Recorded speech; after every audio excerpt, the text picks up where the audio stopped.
নমস্কাৰ শিক্ষাৰ্থী বন্ধুসকল, ভিডিঅ'টো আৰম্ভ কৰাৰ আগতে প্ৰাণৰ শিল্পী মহানায়কজনলৈ একাজলি শ্ৰদ্ধাঞ্জলি অৰ্পণ কৰিলো। তেখেতৰ বিদেহী আত্মাই যাতে চিৰশান্তি লাভ কৰে, তেখেতে যাতে বৈকুণ্ঠ ধামত বাস কৰে, তাকেই কামনা কৰিলো। আজি আমি আগন্তুক পৰীক্ষাবোৰত আহিবলগীয়া অতি সম্ভাৱ্য অসমীয়া ৰচনা প্ৰাণৰ শিল্পী জুবিন গাৰ্গৰ ওপৰত এখনি ৰচনা প্ৰস্তুত কৰিছো। এই ৰচনাখনত প্ৰাণৰ শিল্পী জুবিন গাৰ্গৰ সমগ্ৰ জীৱন পৰিক্ৰমাটো সামৰি লোৱা হৈছে। তেন্তে বলা ছাত্ৰ-ছাত্ৰীসকল, আমি ৰচনাখনৰ বিষয়বস্তুলৈ আগবাঢ়ো। তোমাৰ প্ৰিয় শিল্পী জুবিন গাৰ্গ। আৰম্ভণি। এটা যুগৰ প্ৰতিধ্বনিৰ নাম জুবিন গাৰ্গ। এই নামটো কেৱল এজন শিল্পীৰ নাম নহয়, ই অসমীয়া সংগীত আৰু সাংস্কৃতিক জগতৰ এক যুগ প্ৰৱৰ্তক সত্তা। প্ৰায় ৩টা দশকতকৈও অধিক সময় ধৰি তেওঁৰ সুৰে অসমীয়া জাতিৰ হিয়াৰ আমঠু হৈ আছে। তেওঁৰ কণ্ঠত কেৱল সুৰেই নিগৰি নাহে, তাৰ মাজেৰে প্ৰকাশ পায় অসমীয়া যুৱ প্ৰজন্মৰ আশা, সপোন, বিদ্ৰোহ আৰু প্ৰেমৰ চিৰন্তন অনুভৱ। বহুমুখী প্ৰতিভাৰ অধিকাৰী জুবিন গাৰ্গে তেওঁৰ অনন্য গায়কী, সুৰ সৃষ্টি আৰু বলিষ্ঠ ব্যক্তিত্বৰে অসমীয়া সংস্কৃতিত এক নতুন ঢৌৰ সৃষ্টি কৰিছিল, যি ঢৌৱে আজিও অসমৰ আকাশ বতাহ মুখৰিত কৰি ৰাখিছে। প্ৰাৰম্ভিক জীৱন আৰু সংগীতৰ শিক্ষা।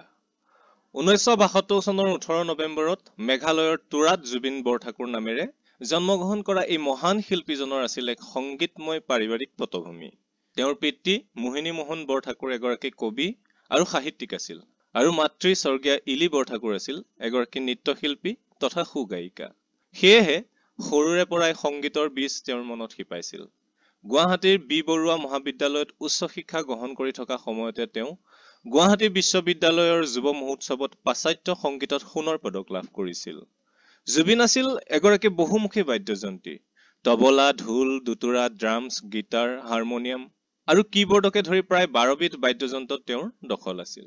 গুৰু ৰবীন বেনাৰ্জীৰ পৰা তবলাৰ শিক্ষা আৰু গুৰু ৰমণী ৰায়ৰ পৰা অসমীয়া লোকসংগীতৰ শিক্ষা লৈ তেওঁ নিজৰ সংগীত জীৱনৰ ভেটি স্থাপন কৰিছিল। তেওঁ সদায় নিজৰ মাতৃকেই প্ৰথম গুৰু বুলি গণ্য কৰিছিল, যিয়ে তেওঁক ঘৰতে সকলো কলা শিক্ষা দিছিল। অসমীয়া সংগীতত নতুন জোকাৰণি।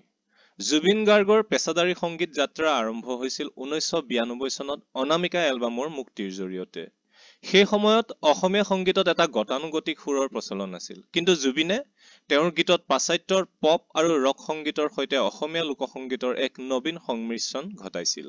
অনামিকাৰ সফলতাৰ পাছত তেওঁ মায়া, হিয়ামন, পাখি, শিশু আৰু যন্ত্ৰৰ দৰে বহু হিট এলবাম উপহাৰ দিছিল, যিবোৰে সেই সময়ৰ যুৱ প্ৰজন্মৰ মাজত এক বিৰাট জোকাৰণি তুলিছিল। তেওঁৰ গীতত থকা প্ৰেমৰ গভীৰতা, জীৱনৰ বাস্তৱতা আৰু আশাবাদী বাৰ্তাসমূহে শ্ৰোতাক বাৰুকৈ আকৰ্ষণ কৰিছিল। জুবিন গাৰ্গক কেৱল শিল্পী বুলি ক'লে ভুল হ'ব, কিয়নো তেওঁ অসমীয়া সংগীতৰ এক নতুন শৈলীৰ জন্মদাতা আছিল। ৰাষ্ট্ৰীয় আৰু আন্তঃৰাষ্ট্ৰীয় মঞ্চত স্বীকৃতি। অসমীয়া সংগীত জগতত সফলতা লাভ কৰাৰ পাছত জুবিন গাৰ্গে 2003 চনত বলিউডত প্ৰৱেশ কৰে। কিন্তু তেওঁক ৰাষ্ট্ৰীয় পৰ্যায়ত বিপুল জনপ্ৰিয়তা দিছিল 2006 চনত মুক্তি পোৱা বলিউডৰ গেংষ্টাৰ ছবিৰ ইয়া আলী শীৰ্ষক গীতটোৱে।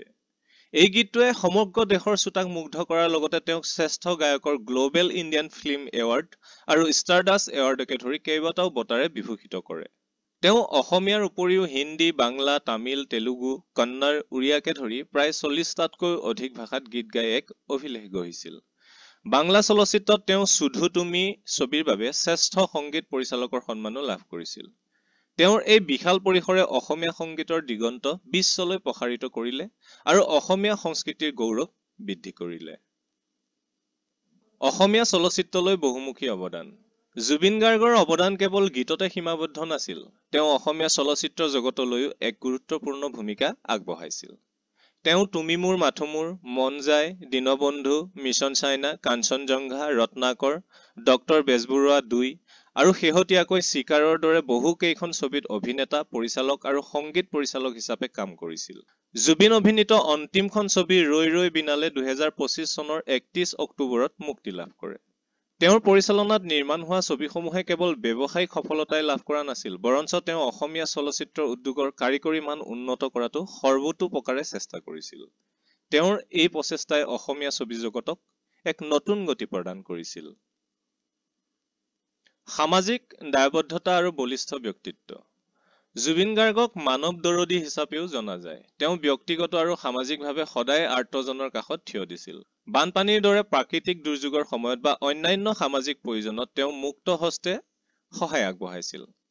তেওঁৰ ব্যক্তিত্ব আছিল নিৰ্ভীক আৰু স্পষ্টবাদী। তেওঁ সামাজিক আৰু ৰাজনৈতিক বিষয়সমূহত সদায় নিজৰ স্থিতি স্পষ্ট কৰিছিল, বিশেষকৈ জাতিৰ সংকটৰ সময়ত। এই সাহস আৰু সৰলতাক অসমৰ জনসাধাৰণে গভীৰভাৱে ভাল পাইছিল। তেওঁ কোনো আনুষ্ঠানিক প্ৰতিষ্ঠানৰ মুখপাত্ৰ নোহোৱাকৈ জনসাধাৰণৰ বাবে কাম কৰি গৈছিল, যাৰ ফলত তেওঁ অতি কম সময়ৰ ভিতৰতে সকলো শ্ৰেণীৰ মানুহৰ মৰমৰ পাত্ৰ হৈ পৰিছিল। সামৰণি: জুবিন গাৰ্গৰ জীৱন আৰু সংগীত যাত্ৰা আছিল এক বৰ্ণিল ইতিহাস। তেওঁৰ কণ্ঠস্বৰ আৰু সুৰীয়া সৃষ্টিৰাজিয়ে অসমীয়া সংস্কৃতিৰ ইতিহাসত এক অক্ষয় স্থান দখল কৰিছে। এইজনা মহান মনীষীয়ে 2025 চনৰ 19 ছেপ্টেম্বৰ তাৰিখে ছিংগাপুৰত এটি ৰহস্যজনক দুৰ্ঘটনাত মৃত্যুবৰণ কৰে। তেওঁৰ অকাল বিয়োগ অসমীয়া সংস্কৃতিৰ বাবে এক অপূৰণীয় ক্ষতি হলেও তেওঁৰ গীতসমূহ চিৰদিন চিৰসেউজ হৈ থাকিব। তেওঁ হৈছে অসমীয়া জাতিৰ সেই কণ্ঠস্বৰ যি সদায় অসমীয়াৰ আশা, প্ৰেম আৰু বিদ্ৰোহৰ প্ৰতিধ্বনি হৈ বাজি থাকিব। লুইতকণ্ঠ জুবিন গাৰ্গ আমাৰ মাজত নাথাকিলেও তেওঁৰ সৃষ্টিৰ জৰিয়তে তেওঁ যুগে যুগে জীৱিত হৈ থাকিব। প্ৰিয় ছাত্ৰ ছাত্ৰীসকল, জুবিন গাৰ্গ দেৱৰ ৰচনাখনৰ ইমানতে ইতি পৰিছে।